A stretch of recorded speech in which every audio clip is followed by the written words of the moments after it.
우리 한 절씩 교독을 하도록 하겠습니다. 그러면 제가 먼저 읽습니다. 바울이 회당에 들어가 석 달 동안 담대히 하나님 나라에 관하여 강론하며 권면하되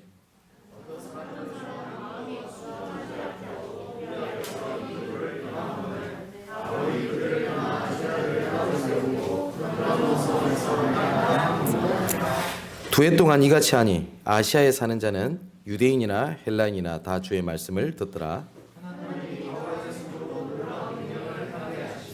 심지어 사람들이 바울의 몸에서 손수건이나 앞치마를 가져다가 병든 사람에게 얹으면 그 병이 떠나고 악기도 나가더라.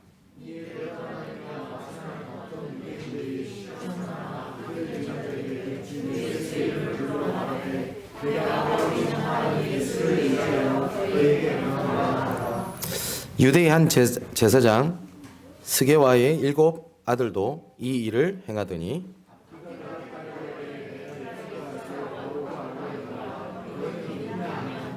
악기 들린 사람이 그들에게 뛰어올라 눌러 이기니 그들이 상하여 벗은 몸으로 그 집에서 도망하는지라.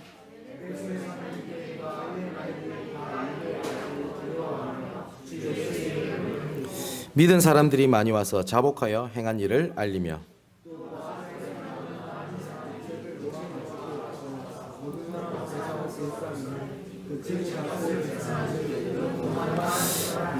같이 읽겠습니다. 이와 같이 주의 말씀이 힘이 있어 흥왕하여 세력을 얻으니라. 아멘. 오늘은 하나님 나라에 관하여 날마다 강론하니라 라는 제목을 가지고 우리 같이 말씀을 나누려고 합니다. 지난주까지 바울이 그 고린도 지역에서 사역하는 장면을 우리가 말씀을 통해서 확인했습니다. 그래서 이제는 바울이 에베소를 오게 돼서 있었던 사역이 오늘 본문에 대한 내용입니다.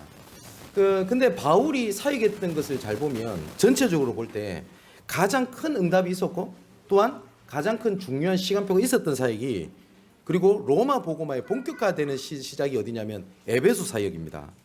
오늘 8절에 보니까 회당에 들어갔다라고 되어 있죠.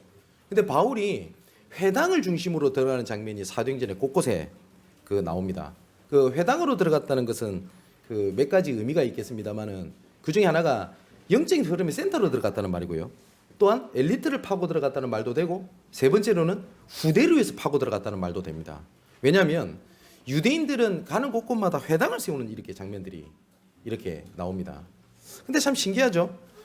지난주도 우리가 말씀을 통해서 확인했듯이 바울에게는 문제 위기가 계속 닥칩니다. 오늘 9절에도 보니까 사람들이 오히려 복음을 듣는데 이 복음을 들어가는데 오히려 복음을 듣지 않는 것까지는 괜찮은데 오히려 바울을 비방하고 핍박하는 일들이 이렇게 벌어져요. 어쩌면 문제 아닙니까? 근데 우리가 계속 말씀을 통해서 확인했듯이 하나님의 자녀는 문제가 오면요, 이 문제 때문에 위축되거나 무너지는 것이 아니라 이 문제 때문에 하나님께서 더 큰 계획을 하나님께 이끌어 가십니다. 그래서 이 문제가 와가지고 계속 어려움을 당하게 되니까 두란노 소원에서 제자들을 따로 세워가지고 2해 동안 하나님 나라에 관하여 강론하게 되니까 아시아에 사는 모든 유대인들이 헬라인이나 유대인이나 다 주의 말씀을 들었다라고 되어 있습니다. 그게 10절에서 12절에 오늘 본문에 이렇게 나오게 되거든요. 근데 바울이 여기서 중요한 단어가 우리가 붙잡아야 될 것이 뭐냐면 바울이 제자들을 따로 세워서 2해 동안 날마다 하나님의 나라에 관하여 강론하면서 집중을 하게 된 겁니다. 근데 이 일이 어떻게 되냐? 그 지역에 있는 모든 사람들이 복음을 듣게 됐어요.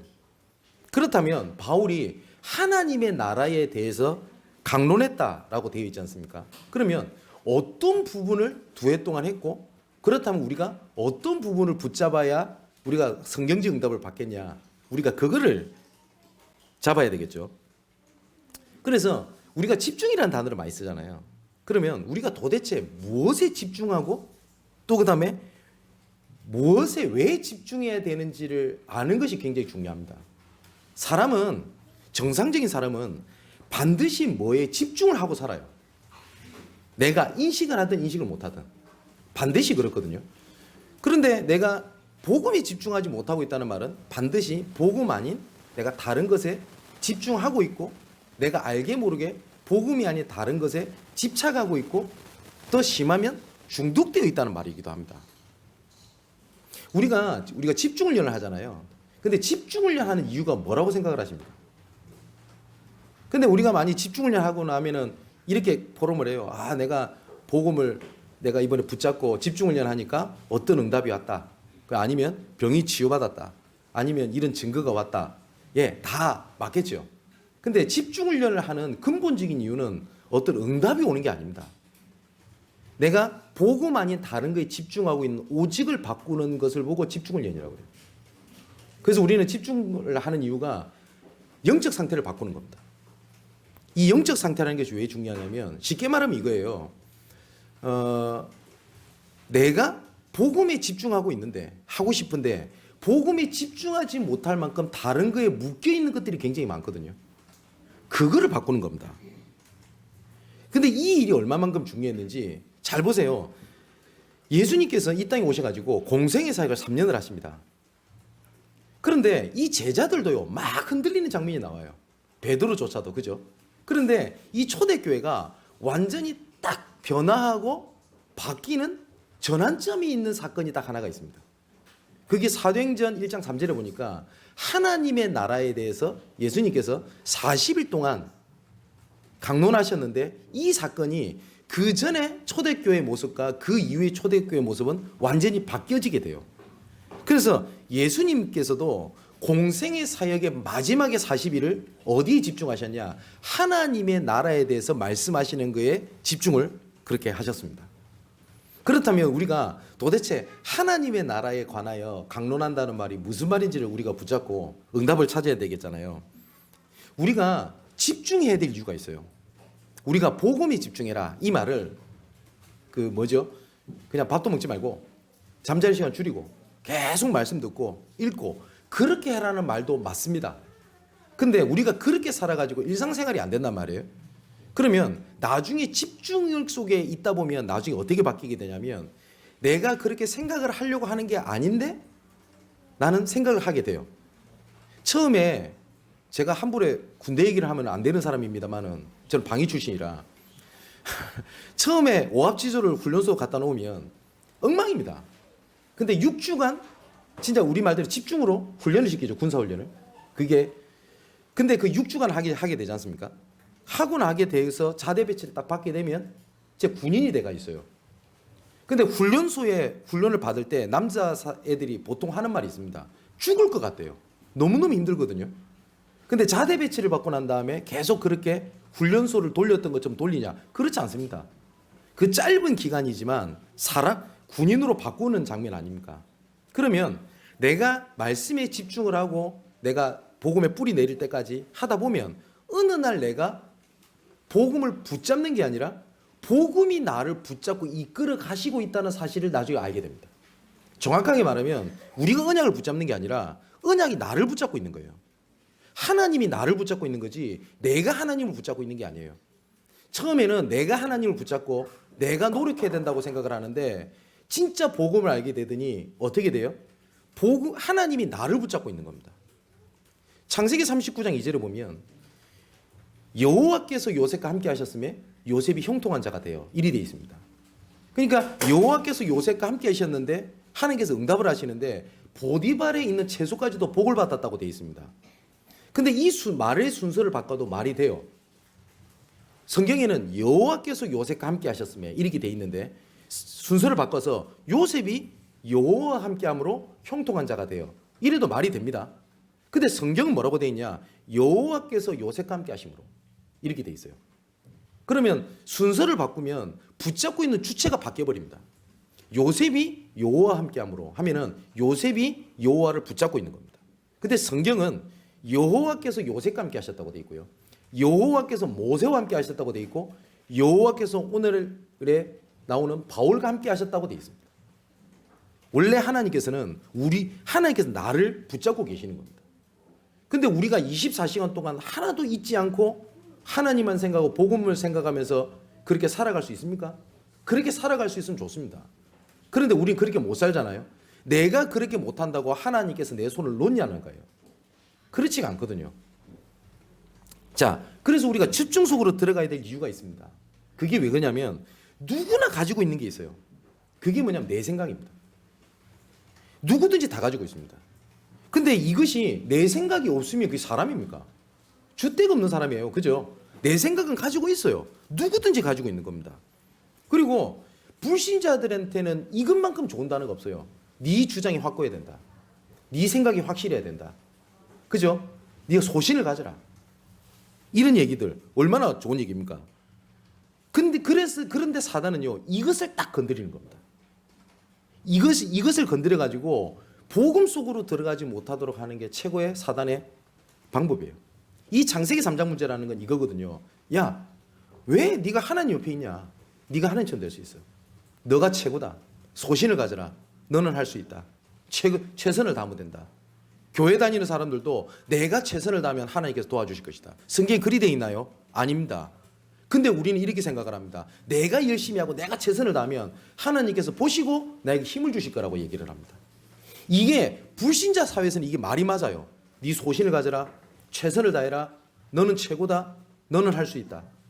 이것만큼 좋은 단어가 없고 힘을 주는 단어도 없어요. 네가 최고로 소중한 존재다. 이거는 모든 불신자들도 가지고 있는 내 생각이거든요. 그런데 나는 할 수 있다. 나는 이 세상에서 최고다. 나는 이 세상에서 모든 걸 다 할 수 있다.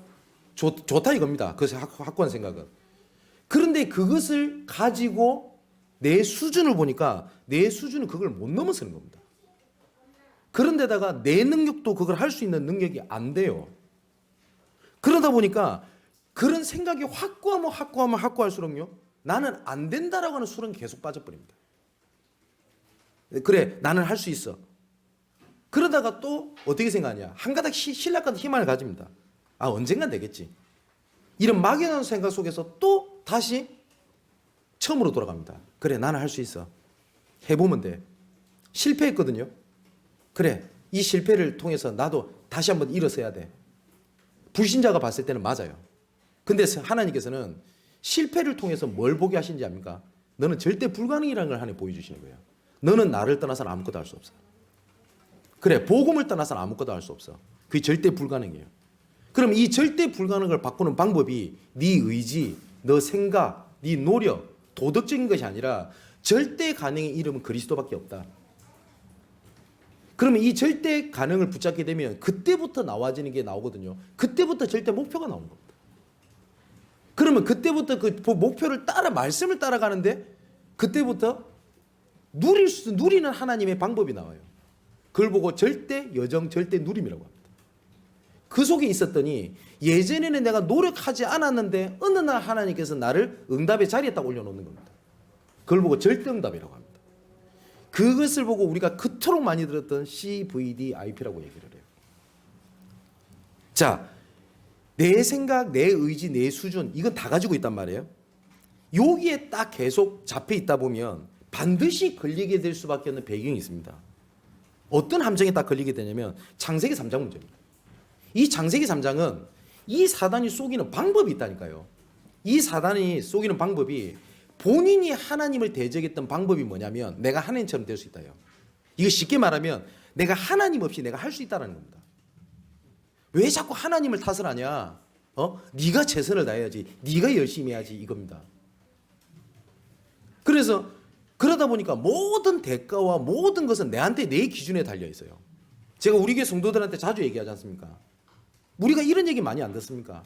내가 성령인도 잘못 받아가지고 내 인생이 안 풀리는갑다. 그럼 반대로 내가 성령인도 받는 다른 선택을 했으면 내 인생이 잘 풀릴 수 있다 이 말입니까? 그럼 모든 결정은 내한테 있잖아요. 근데 성경은 모든 주권은 하나님께 있습니다. 내가 실수하는 것조차도 하나님의 계획 속에 있습니다. 그렇기 때문에 이것을 내가 다른 사람한테 야 하나님 계획이니까 어쩔 수 없어 그 얘기를 하는 것이 아니라 내가 하나님 앞에 내가 실수했습니다. 하지만 하나님께서 나를 통한 하나님의 계획을 성취하실 줄 믿습니다. 그러면 이걸 통한 하나님의 계획이 뭡니까? 라는 걸 보게 되면 실수 문제가 아니라 하나님의 응답의 문을 여는 하나님의 방법이었다니까요. 지난주에 봤듯이 바울이 아덴에서 사역 실패가 십자가 도 외에 내가 아무것도 말하지 아니하였기로 본인이 결단하는 하나님의 응답의 발판이었지 실패했던 걸림돌이 아니었습니다.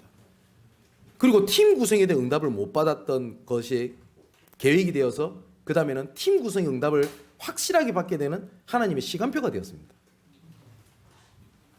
자, 내가 하나님처럼 될 수 있다. 그리고 내가 하면 된다라고 하는 것들이 어떻게 돼 있냐? 완전히 사회적인 문제로 돼 있어요. 모든 사람은 성공할 수 있다. 성공 신두름이 일어나게 된 겁니다. 그게 뭐죠? 네피림 시대입니다. 그리고 바벨탑 시대입니다. 우리가 높이 쌓자, 흩어짐을 면하자, 우리가 성공하자 이렇게 되는 겁니다. 이게 얼마나 좋은 말입니까? 그래서 예수님께서 진짜 복이 뭔지를 오시자마자 산상수훈에서 말씀하신 겁니다.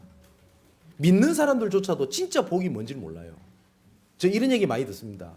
저분은 기도 많이 했더니 복을 받아가지고 아들들이 다 좋은 대학 갔대요. 그게 복입니까? 아닌 말로 우리나라에서 사고 치는 대부분 있는 저쪽에 앉아 계신 분들이 다 서울대 출신인데요. 그게 복입니까? 저 사람은 복음만에 있었더니 뭡니까? 집안 돈을 많이 벌었다. 그게 복입니까? 그래서 예수님께서 이렇게 말씀하셨어요. 심령이 가난한 자는 복이 있다. 그리고 애통하는 자가 복이 있다. 의에 주려고 목마른 자가 복이 있다. 의를 위하여 박해받는 자가 복이 있대요. 근데 우리는 내가 어려움을 당하고 누가 나를 싫어하고 핍박받고 이러면 나는 문제다, 위기다 라고 생각을 하는데 예수께서는 뭐라고 말씀하셨냐? 그게 복이라고 말씀하셨어요. 그러니까 우리가 함정에 잡혀 있는 것들이 그렇게 되게 많습니다. 이 함정에 다 빠져 있다 보니까 나중에는 어떻게 되냐? 내가 어디에 함정에 빠져 있는지 모르다 보니까 이렇게 하면 내가 그 함정에서 빠져나올 수 있을 거다라고 생각을 하고 열심히 노력을 합니다. 그걸 보고 종교생활이라고 해요. 그게 나중에는 틀로 딱 잡히는 겁니다. 그래서 우상숭배하는 거랑 종교생활하는 거랑 똑같습니다. 저는 교회 다니면서 실패하고 무너지고 망한 사람 진짜 많이 봤어요. 어떻게 교회를 다니는데 망합니까? 교회를 당하면서 망한 게 아니라 교회를 다니면서 뭘 하는 거냐? 종교생활을 딱 하는 겁니다. 이 종교에 딱 특징이 있어요. 뭐예요? 틀을 딱 갖춰놓은 겁니다. 요렇게 해야 돼. 절에 가보세요. 요렇게 해야 돼요. 이단 사이비 가보세요. 요렇게 해야 돼요. 이거를 똑같이 교회에 와가지고요. 요렇게만 해야 돼요. 맞습니까? 아니잖아요. 예배 시간에 조용히 해야 된다. 예, 조용히 하면 좋겠죠. 말씀이 하는데 조용히 해야만 해 라고 하는 게 딱 틀이 되면요. 떠들면 그 복음 아니라. 틀이 있어야 돼요. 아니지 않습니까? 저희 교회에서는 교동문을 읽지 않습니다. 저는 교동문을 그다지 좋아하지 않습니다. 왜냐하면 제가 봤을 때는 교동문은 천주교 잔재라고 저는 생각을 합니다. 물론 교동문을 읽으면서 말씀을 깊이 묵상하면 되겠죠. 근데 모르겠습니다. 제가 눈이 삐딱한지 모르겠지만 교동문을 읽는 거의 대부분 사람들이 아무 의미 없이 사회자와 앉아있는 분이 그냥 주거니 받거니 중언부언한다는 것밖에 못 봤습니다. 그래서 그럴 바에 내가 언약 붙잡고 예배를 위해서 1, 2분 동안 기도하는 게 저는 낫다라고 생각을 합니다. 그래서 저희 교회는 예배에 대한 틀을 그다지 따지지를 않습니다. 꼭 그렇게 해야만 해. 그렇습니까? 처음에 우리 교회 예배 드릴 때 사도행전도 사도신경도 안 했잖아요. 그래서 사도신경까지 안 하니까 좀 뭐라고 하더라고. 약간 이단스럽다고. 그래서 사도신경을 합니다. 하도 뭐라고 하니까. 근데 어떤 틀에 잡혀서 이렇게만 해야 돼 하는 순간 나는 그 부분에 잡히게 돼요. 그러니까 이 종교 생활을 성경에 사도행전 13장, 16장, 19장입니다. 요게 딱 잡혀요. 근데 내가 이 틀에 잡혀 있는지를 모르고 이렇게 있다 보니까 계속 문제가 되는 겁니다. 오늘 읽지는 않았는데 오늘 본문에 1절에서 7절에 보니까 요한의 세례만 알고 제자들을 바울이 만나는 장면이 나옵니다. 그러니까 요한의 세례만 알았다라고 하는 건 복음에 대해서는 몰랐다는 거죠. 그리고 열심히 했어요. 최선을 다했어요. 근데 이 사람들이 복음을 전하는 모습이 있다가 바울을 이렇게 만나는 장면이 나옵니다. 이처럼요. 우리가 틀에 묶여서 있는 것들이 굉장히 많아요. 이번에 우리가 중직자 피택을 했습니다. 장로님들은 꼭 그렇게만 해야 돼 라고 하는 것들을 저는 가르치고 싶은 마음은 별로 없습니다. 그럼 장로님들은 마음대로 하란 말이냐? 그 말은 아닙니다. 진짜 우리 중직자를 세우는 이유가 지난주 말씀드렸던 대로 현장에 무너져가는 교회, 무너져가는 현장, 무너져가는 사람, 무너져가는 후대들의 배경과 발판이 되기 위한 중직자지, 이 중요한 것 다 놓쳐버리고 장로님은 이렇게 해야 돼, 장로님은 뭐 해야 돼 라는 것이 틀이 있으면 있을수록요, 저는 중직자를 세우는 것이 그 중직자들이 더 짐이 된다고 생각을 해요. 틀이 아니라 하나님의 계획이 있는 거란 말이에요. 자, 이제는 함정에 잡혀 있고 이런 틀에 딱 잡혀 있다 보면 내가 이제는 어디에 묶여가지고 내가 뭐 때문에 안 되는지를 아예 모르게 됩니다. 그게 올무입니다. 이렇게 신앙생활을 하다 보니까 복음이 아니고 종교생활을 했는데 나는 종교생활을 하는지도 모르고 있어요. 꼭 뭐하고 그러다 보니까 교회를 가도 별 수 없고 안 가도 그렇고 또 가자니 좀 그렇고 또 안 가면 찝찝하고, 그러다 보니까 교회 다니지 못하는 사람보다 더 힘들게 살아야 돼요. 제가 이런 말씀 많이 안 드립니까? 우리 장로님들 이번에 세우심을 받는 여러분들, 중직자분들 진짜 기억하셔야 돼요. 진짜 복음 안에 있는 하나님의 큰 응답, 축복 못 누리면요, 좀 죄송하지만 불신자보다 더 힘들게 사셔야 돼요. 왜냐하면 불신자들은 교회 걱정 안 합니다. 교회 안 다니니까. 근데 장로님들 교회 다니시잖아요. 그 교회 안에 여러 가지 생각하셔야 돼요. 우리 장로님들 교회 재정 걱정하시잖아요. 생각하셔야 될 거 아닙니까? 불신자들은 그 걱정 안 해요. 교회 안 다니니까. 그리고 불신자들은 교회 안 다니니까 교회 안에서 조금 갈등 있는 거 갈등 안 합니다. 그런데 교회 안에서 갈등 생기잖아요. 그럼 중직자들은 그거 신경 써야 돼요. 그러면 불신자보다 못 하잖아요. 불신자들이 하는 고민 똑같이 하고 또 교회에 있는 고민까지 똑같이 해야 돼요. 그럼 더 힘들게 사는 겁니다. 그래서 현장에 지교회 사이에 가다 보면요, 현장에서 진짜 눌리고 어려움 당하는 중직자들, 장로님들 현장에 널려 있어요. 그러면 제가 겁을 주려고 하는 게 아닙니다. 하나님께서 중직자를 그렇게 세웠냐? 그렇게 세우지 않았다고요. 마태복음 11장 28절을 보니까 수고하고 무거운 짐진 자들아 다 내게로 오라. 그죠? 틀, 함정, 올무 그거 내려놓으라는 겁니다. 내가 너희를 쉬게 하겠다. 그러면서 예수님께서 이렇게 말씀하셨어요. 그 짐 내려놓고 내가 주는 짐을 그 멍에를 멜래? 내가 주는 멍에는 쉽고 가볍다라고 말씀하셨어요. 그런데 내가 세상 짐 그대로 짊어지고 중직자까지 맡았네. 그러니까 중직이라는 멍에가 그렇게 무거운 겁니다. 그러니까 손을 놔버린 거예요. 내가 하나님 앞에 헌신하는 게 세상 짐까지 그대로 짊어지고 쉽고 가볍다는 멍에까지 짊어지고 있으니까 그 멍에가 너무나 힘이 드는 겁니다. 그럼 어떻게 해야 돼요? 수고하고 무거운 짐을 내려놔야 되는데 뭘 내려놔버린지 아세요? 내 멍에는 쉽고 가볍다고 하나님의 멍에를 내려놔버린 거예요. 그래서 뭐라고 하는지 압니까? 내가 내 지금 삶이 힘들어서 전도하기 힘들대요. 내 지금 어려워가지고 내 렘넌트들 보호하기 힘들대요. 그래서 내가 캠프하기 힘들고 내가 집중훈련 가기 힘들고 내가 예배드릴 힘이 없대요. 사랑하는 성도 여러분, 예수님께서 이리 말씀하셨습니다. 수고하고 무거운 짐진 자들아 다 내게로 오라. 내가 너희를 쉬게 하겠다. 그리고 그 짐 내려놓고 내가 주는 멍에를 메라. 내가 주는 멍에는 쉽고 가벼움이라. 이렇게 말씀하셨어요. 우리가 신앙생활을 함정, 틀, 올무, 욕에 빠지면 꼭 뭐하고 갔냐면, 어떤 할머니가 길거리 지나가요.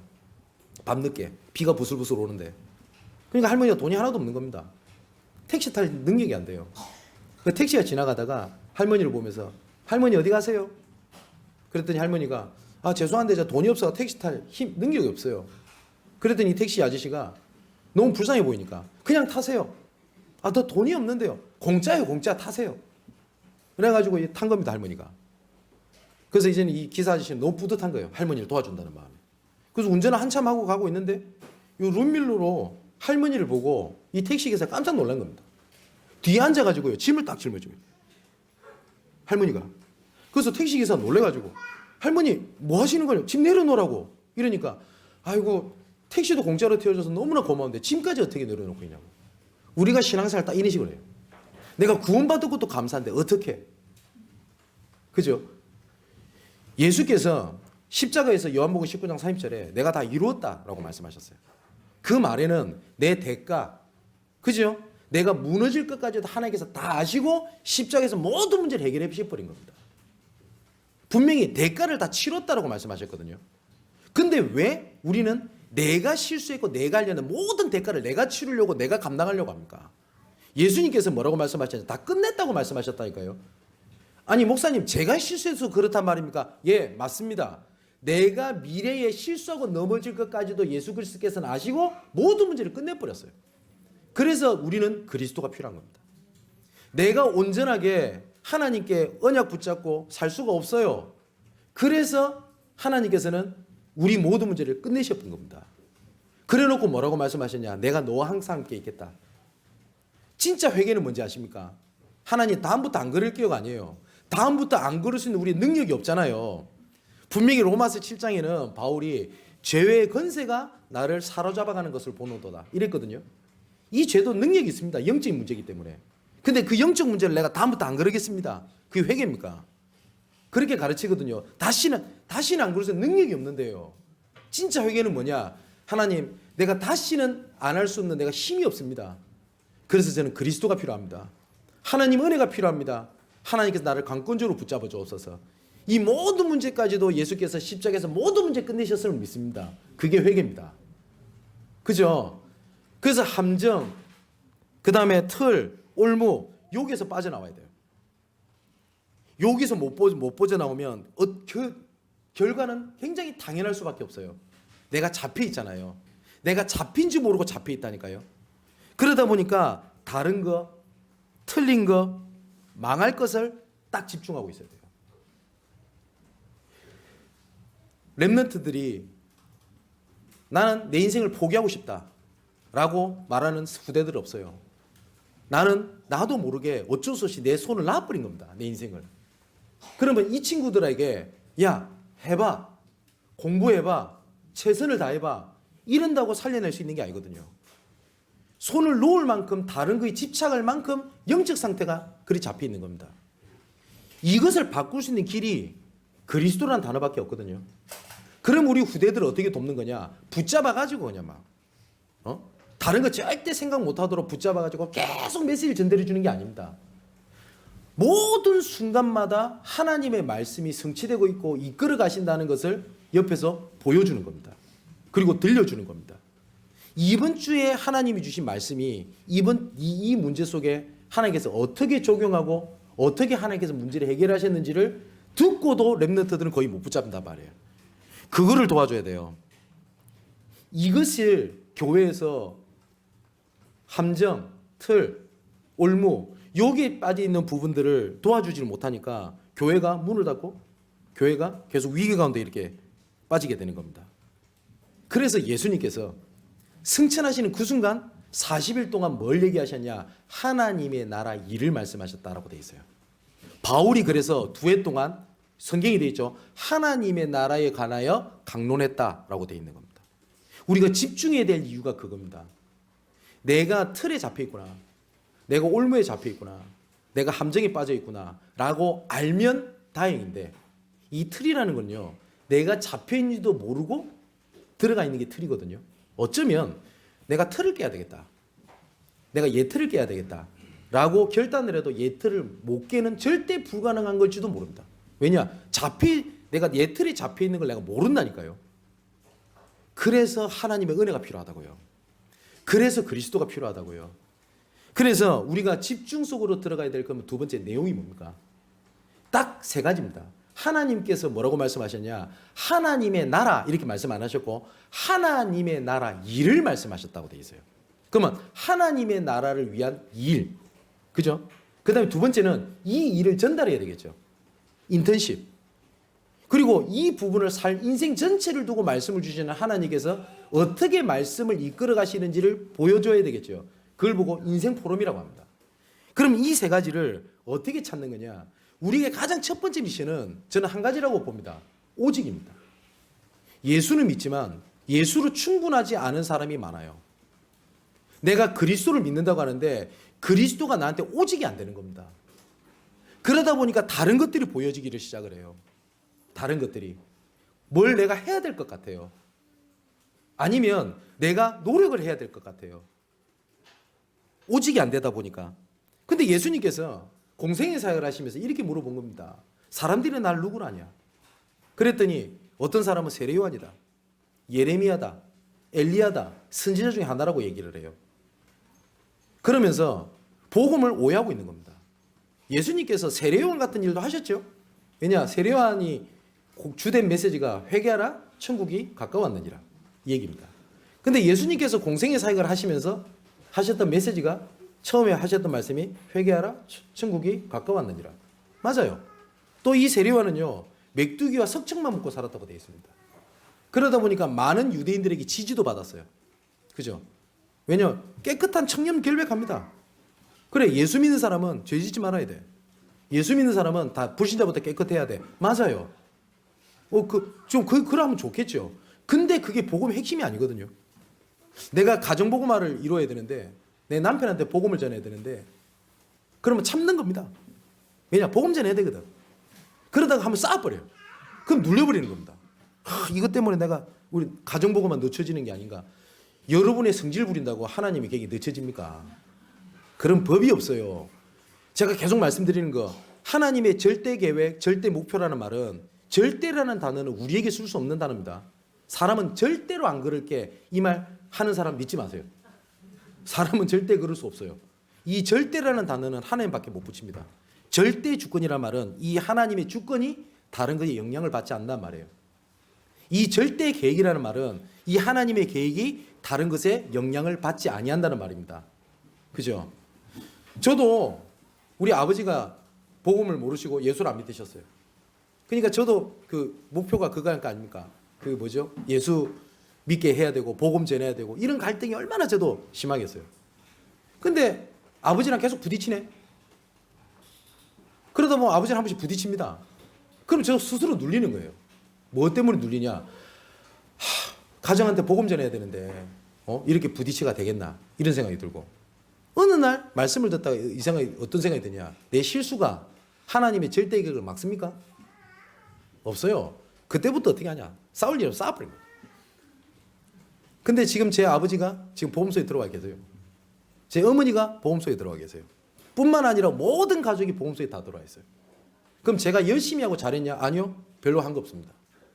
그렇다고 부모님이랑 싸워라 라는 메시지가 주된 메시지가 아니라는 거 아시겠죠? 내 실수가 연약함이 하나님의 절대 계획을 막지를 못합니다. 그죠? 근데 우리는 그렇게 생각해요. 어떤 사람 예레미야라고 그럽니다. 착하게 살아야 된대요. 선행을 베풀어야 된대요. 아니면 예수 믿는 사람이 능력이 있어야지, 방언을 해야지. 다 맞아요. 하지만 복음의 핵심은 그게 아니에요. 그때 베드로가 이렇게 얘기하지 않습니까? 주는 그리스도시요 살아계신 하나님의 아들이십니다. 그 말은 뭐냐? 함정, 틀, 올무에 빠진 창세기 3장 문제, 그리고 우상 문제, 이 문제를 해결하신 유일하신 분이시요 살아계신 하나님의 아들이십니다. 이 말입니다. 절대 불가능한 나의 영적 상태를 바꿀 수 있는 유일하신 절대 가능하신 그분이시요 살아계신 하나님의 아들이십니다. 그 예수가 그리스도라고 하는 이 부분을 모르고 교회를 열심히 다니는 겁니다. 근데 분명히 올바른 그 고백 위에 내 교회를 세우리니 음보의 권세가 이기지 못하도록 하겠다고 말씀하셨어요. 또 천국 열쇠를 네게 줄 것인데 하늘에서 매면 땅에서도 매일 것이요. 그죠? 그리고 하늘에서 풀리면 땅에서도 풀리리라. 천국 열쇠를 주겠다고 말씀하셨어요. 응답에 대한 말씀을 하셨어요. 그러면 이게 어디에 다 들어가 있죠? 주는 그리스도시요 살아계신 하나님의 아들이십니다 라고 하는 언약 속에 다 들어가 있어요. 근데 이 복음을 듣고도 베드로가 잘 몰랐던 것 같아요. 그래서 나중에는 마태복음 17장에 보니까 시내산으로 올라갑니다. 그때 환상을 보게 돼요. 예수님께서 모세랑 엘리야랑 대화하는 곳이 나옵니다. 베드로가 또 착각을 한 겁니다. 너무 감동을 받아가지고 주님 여기가 좋으니까 초막 셋을 지어가지고 하나는 모세를 위해서, 하나는 엘리야를 위하여, 하나는 주를 위하여 여기 지어놓고 일평생 내가 여기 거했으면 좋겠습니다. 그때 예수님께서 뭘 보게 하시죠? 모세도 사라지고 엘리야도 사라지고 오직 예수만 남았더라. 성경에서는 예수를 얘기하는 게 아닙니다. 오직 예수를 얘기하고 있어요. 무슨 말인지 아시겠어요? 성경은 예수를 얘기하고 있는 게 아니라 오직 예수를 얘기하고 있다고요. 오직 그리스도를 얘기하고 있는 겁니다. 그 속에 있으면 요한복음 16장 24절에 분명히 예수님께서 이렇게 말씀하셨어요. 너희가 지금까지 내 이름으로 아무것도 구하지 아니하였으나 구하라 그리하면 받으리니 너희 기쁨이 충만하리라. 예수님께서 기도를 이렇게 말씀하셨어요. 너희가 내 이름으로 구하지 아니하지 아니야. 그 이름이 뭐죠? 그리스도라는 이름입니다.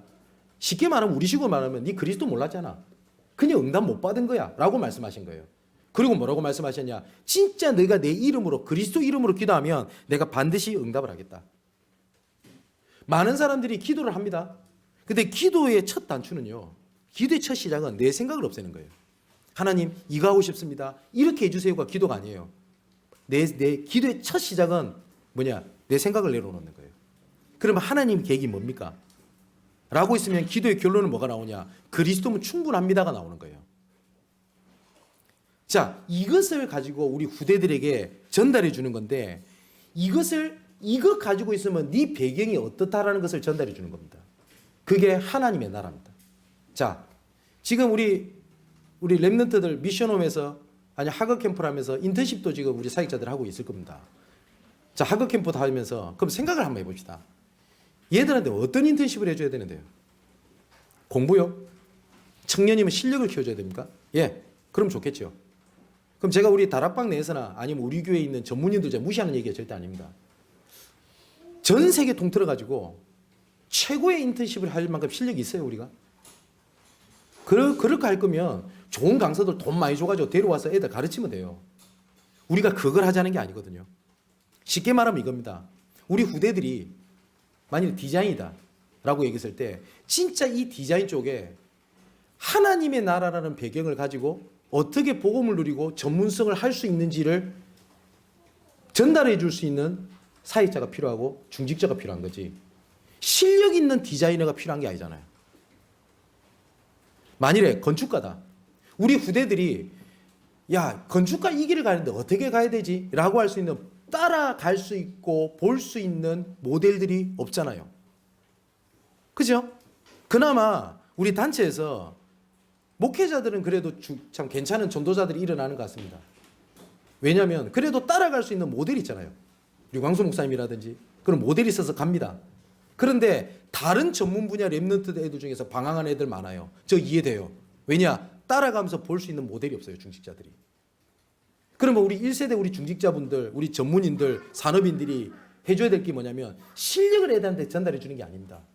내가 있는 분야에 하나님의 나라라고 하는 배경을 가지고 내가 가지고 있는 분야를 통하여 하나님의 나라 일을 어떻게 인도받고 있다는 걸 전달해 주는 인턴십이 필요한 거예요. 그래서 우리가 지지난주도 봤듯이 10가지 인턴십을 얘기하거든요. 빠르게 얘기해 볼게요. 혼자 살아남는 비밀이 있어야 돼요. 이 말은 주변 친구도 필요 없고 중재도 다 필요 없다는 게 아닙니다. 어느 분야를 가도 살아남을 수 있는 복음의 능력을 비밀을 전달해 줘야 돼요. 그때 뭐가 보이냐? 하나님의 계획이 딱 보입니다. 영적 사실이. 나는 문제고 어려움이라고 하는데 모든 사람은 무너진다고 하는데 뭘 하는 거냐? 역발상을 하는 거예요. 그 뒤에 하나님의 계획이 있기 때문에. 세상에서 이렇게 얘기를 합니다. 죄를 밟고 일어나야 자기가 성공한다고 가르칩니다.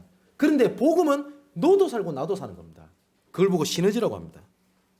진짜 위기가 왔다. 그때는 하나님의 진짜 응답이 오게 될 거다. 그리고 경쟁에서 이기는 게 아니다. 하나님께서 복음 안에 있으면 하나님께서 응답의 자리에 올려놓는다. 무경쟁. 이때 뭐냐? 오직 유일성 재창조. 그때부터 내가 서밋을 올라가야 된다는 게 아니라 하나님의 서밋의 자리에 올라가 있다는 사실을 알게 됩니다.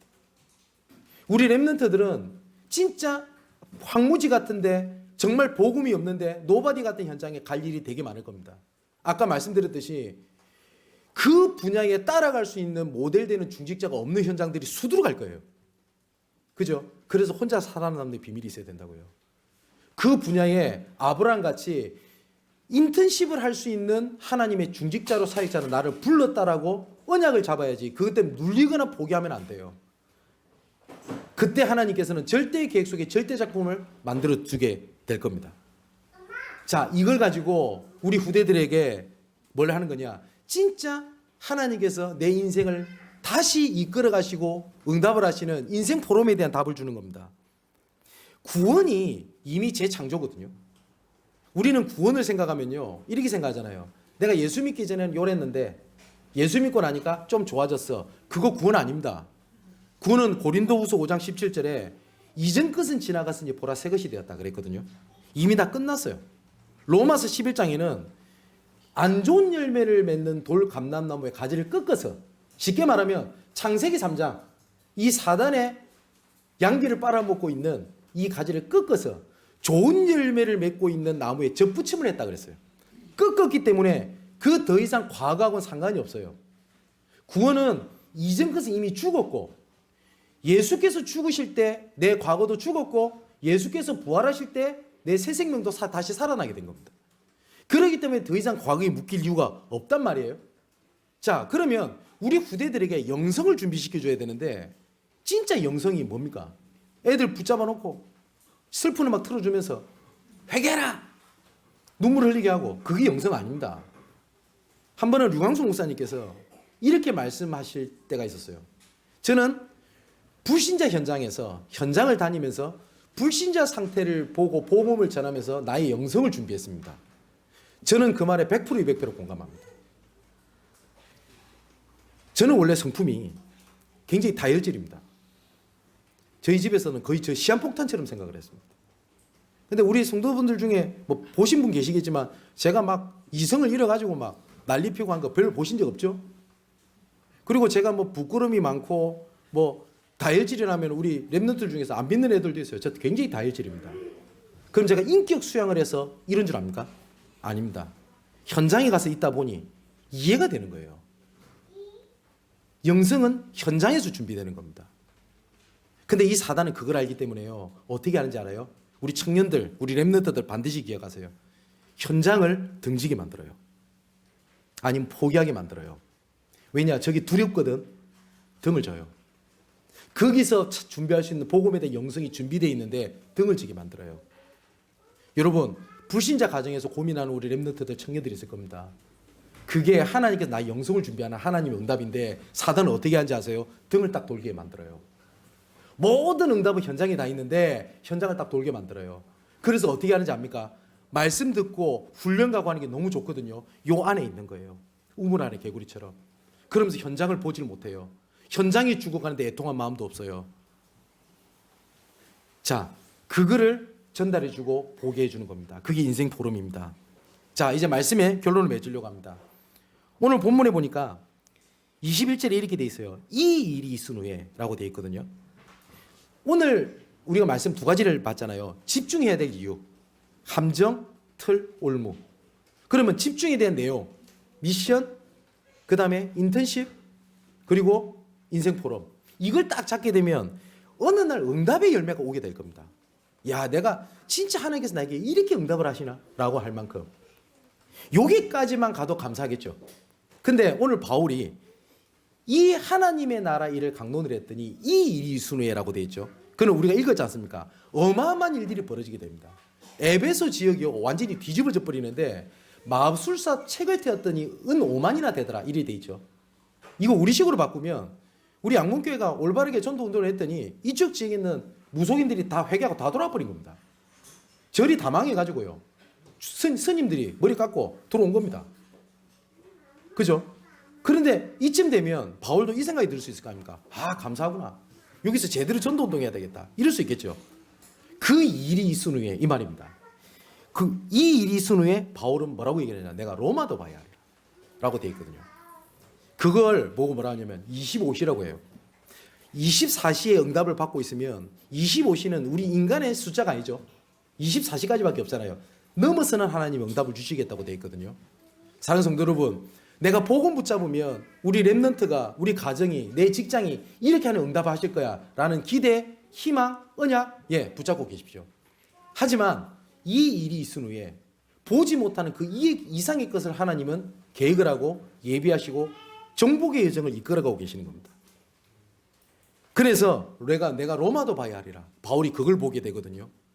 이것처럼 지난주 말씀을 정리를 하면 그래서 중직제 시대를 열 겁니다.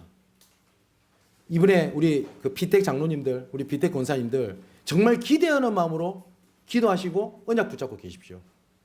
그리고 제가 우리 교회가 처음으로 중직자를 세우는 거기 때문에 제가 하나님 앞에 기도한 것도 있습니다.